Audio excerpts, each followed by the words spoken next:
Ang ganda no guys. Juvenile to eh. Sana mag-thrive. Juvenile pa. Tapos apakalit pa. Ang ganda ng kulay oh. Pink splash. Si pink splash. Yan. Ito ang ano niya no. Ito ang matured form. Ito.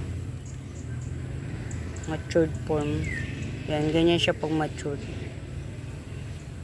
Ito. Bali dalawa na lang to eh. Na pwedeng i-flex. 2 peraso na lang. Yan. Kasi yung last 2 puno nito paanahin ko pa, paaanakin ko pa. Yan. Yan guys. Ito yung matured form, ito yung juvenile form. Maganda yung juvenile form na yun. Kumbaga sa ilalim niya ito tumubo. Yan. Si pink splash. Ang ganda ng kulay, no? Pink splash.